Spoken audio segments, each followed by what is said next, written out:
More Than Money. I'm Mark Manella, and Stephen Balance. we're glad you're with us today as we explore everything from a biblical perspective. Everything financial. Everything from financial. a biblical perspective. Which, Well, everything. I mean, in our you know, world, we live here at the office. So Oh, yeah. yeah, we're glad you're with us. We had quite a week traveling. It was and crazy. It was exciting. But before we do anything, I want to do something special. Today is a very special day. It's my father and mother-in-law's 72nd anniversary. Happy anniversary, Roy and Happy Grace. anniversary. God bless you. Wow, I know. I, Isn't that awesome? 72 Wow. years married.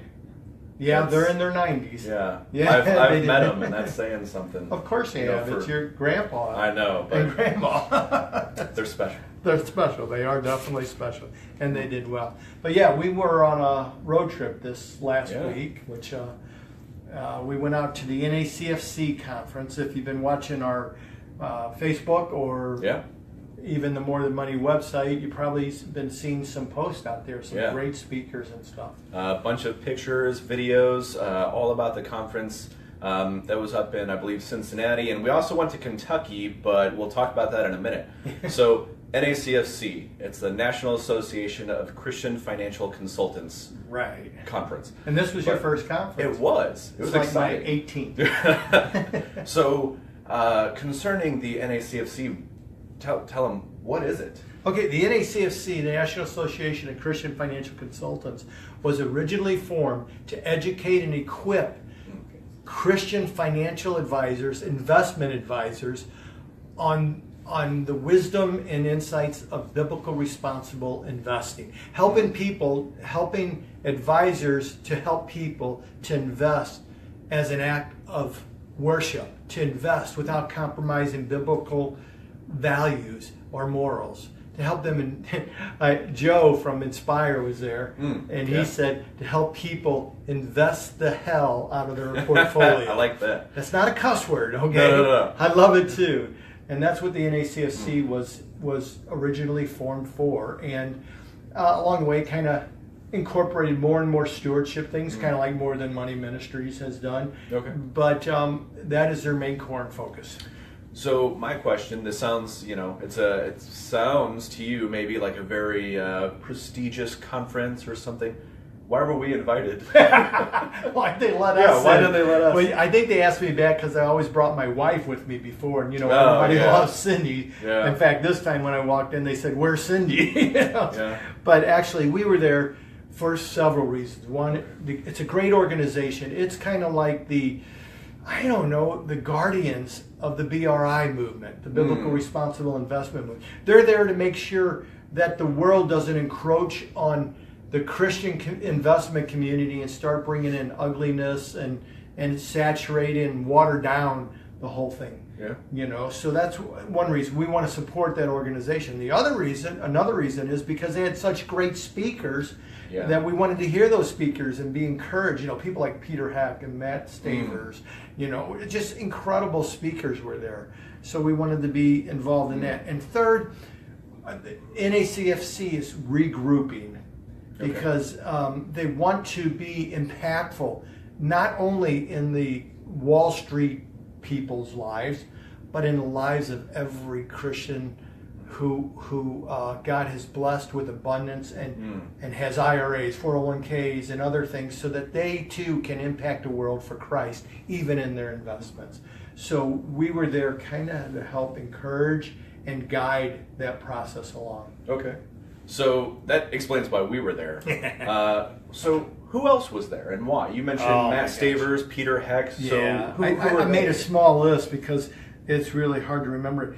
But some of the speakers, Matt Stavers, who founded the Liberty Council, which is one of the bigger and most prominent law firms that protect Christian rights. Oh, okay. Matt has argued before the Supreme Court numerous times, more than we can count on our hands, and won. And often. won. Yeah, which is great. He's also the dean of Liberty Council Law School, which is Liberty University's law school, which is interesting. His talk was awesome in the sense that he talked about being on the right side of history and how throughout history everybody was trying to convince Christians and those who love the Lord that they're on the wrong side of history on so many issues. And yet over time we can look back and say, no, they were on the right. It was really good. Yeah. It just gave me strength to know that we are on the right side of history with the biblical responsible investment movement. And you are on the right side of history when you invest with biblical integrity. So Matt Stavers was there. Dan Celia. A lot of our watchers would know Dan Celia. He's on over 600 radio stations across the U.S., a couple of TV stations. He is a advocate for biblical responsible investing. His radio shows are all about investing in Christ. Okay. The radio show is called, what is the name of it? It's Financial... Financial Matters? No, it's not financial. It's Financial Issues with Dan Celia. That's what it is. And you ought to look it up online and get his free newsletter. Excellent stuff. But he spoke, and then Peter Heck. Now, a lot of people don't know who Peter is. No. But I think someday he's going to be one of the biggest names in the Christian community because powerful. He is so powerful. In fact, we posted his talk along with Matt's and others up on More Than Money, I believe, right? Yeah. Okay, Peter Heck. You got to go out and look at that video, Peter Heck. He's always excellent, and he's always right on, and he's impactful. So you're going to want to hear Peter Heck's talk. And then Ken Ham was there. Ken Ham, the Creation Museum, the Ark the Encounter. Ark. The Ark Encounter had a booth there also. Yeah. Speaking of supporters, people who support the NACFC that were with us, G.A. Ruppel and company, Glenn Ruppel, oh my God. I love Glenn. Everybody loves Glenn. He's so on fire for the Lord. And he's the founder of G.A. Ruppel and company, the premier Christian broker-dealer. Okay, Eventide was there. Eventide, Gilead Funds, and the mutual fund company. Timothy Plan was there, of course. Yeah. Art Alley, the godfather of BRI. CFD, that's Creative Financial Designs. Again, one of the great Christian investment broker-dealers. They were there. Evaluator Services, the number one evaluation service to screen portfolios for biblical values and morals. Okay, they were there. Let's see, the Ark Encounter, of course. That was good. Inspire ETFs were there. This group, Rob and Joe were there from Inspire ETFs, which is awesome. The first ETFs really to embrace full screening for biblical responsible investing. And Parkway Advisors were there, who have now released a new mutual fund. So a few mutual fund families, an ETF, a couple broker dealers, and so many others were there. And this is all to support and help generate and grow the investment arena that is Christ-centered, that is biblical-centered, that is centered around allowing an individual who God has blessed with abundance to utilize that abundance, not only for their retirement or their goals and objectives, their temporal goals, but to do so in a way that honors God and promotes biblical integrity, biblical morals and values. So with all these people there, tell them, what did we do? Did we just sit around drinking coffee? I mean, I did. But did we just sit around and talk the week away, or? Well, we were, we did that. Okay. But we did more. Okay. We met with a lot of people, one-on-one, of course, all our friends there that we just discussed.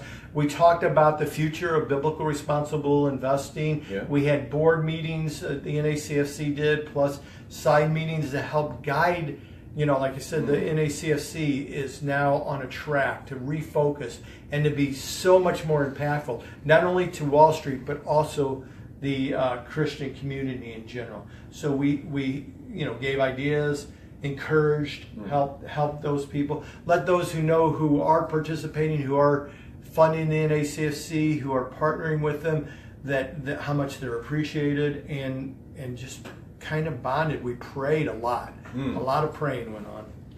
So then, let me ask, with all of this, what did we learn? What did our office take away, do you think? Or maybe what did even the whole organization take away? Well, the one thing that I think would go across all of it is God is still on the throne. Okay. And the NACFC is very relevant.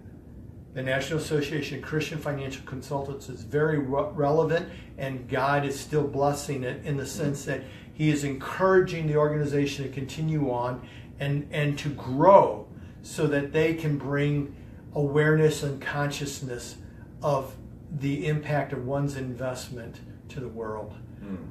You know, I say it often, but either every act we participate in is either an act of worship or an act of rebellion, and that includes our investments. And when it's an act of worship, then God's love spreads. Good things happen, all sorts of good things. I mean, and that's why the NACFC is so relevant and can be so impactful. NACFC.org is the website. Okay. They just put up a new one because the old one crashed and burned. Ooh. I think it was hacked, but nobody can prove that. Okay. And they're restructuring it, but at least there's something up there, and soon there'll be a whole new website. NACFC also has the responsibility given to them by God to teach and educate investment professionals so that they can earn their designation, so that society can say, hey, I'm looking for a Christian investment professional. How do I know they are one? Well, they'll have the CFCA designation from the NACFC. That means they've gone through all the training, the biblical responsible investing, the stewardship training, the Randy Alcorn training, the stewardship series, all the things necessary to give them the wisdom and knowledge of biblical principles of investing and finances. You'll know that by their designation from the NACFC. So that's what we learned there, is that God wants us to continue. In fact, He wants those who are leading it to take it to the next step. So then, my last question for you: you as a person, what do you remember the most? Like what did you take away? Two parts, one question. What do you remember the most? Okay, one of the things, the first speaker was Matt Stavers, and though there were great speakers after him, in fact, some that many would say overshadowed everything, like Peter Heck. It's hard to get him off your mind. And stuff. But Matt Stavers spoke about being on the right side of history. To me, it hit home because so many times God said, here, Mark, I have some great works for you to walk in. Here, take this and run with it. And I'd start going, and then somebody'd say, hey, Mark, I'm smarter, I'm richer, I'm closer to the Lord. Give me that. I'll carry it and take it. And I'd hand it off thinking I'm doing the right thing. But that was something God had given me to carry. It was my good works or His good works for me to walk in. And there's often times where I'd realize a good work I'm supposed to walk in, and I'd stumble and not get back on the path, with that good work. Well, Matt Stavers talked about being on the right side of history. That means being on God's side of history. And that encouraged me because I've been going through this thought process, especially with the Christian investor seminars that are coming up, that More Than Money is going to be doing across the U.S. starting in St. Louis. And other things like the things we do at Integrity Investors and things like that, and More Than Money. So these are things God gave me to do, and you know what? It just encouraged me that I'm on the right side. God said, here, walk in these good works, and Matt's talk encouraged me that no matter what they're saying from the left or from the right, or even from within the Christian community, keep moving forward. Nice. No matter where it goes, God's got a plan. So that was the first thing I took away from it. The second is I was really encouraged and lifted up to see the NACFC realize it's time for them to step up. It's time for them to take the next step, to go a little further, to be even more kingdom quality, to have greater impact. That encouraged me because, when God called Art and a handful of us together to start this organization, we didn't know how long it would last, and over time, we worried about it, but to see that God is moving it forward just brought joy to my heart. Okay. Even though I'm not on the board, even though I'm not, running the organization, it's good to see it growing up on its own and taking another leap forward to honor God.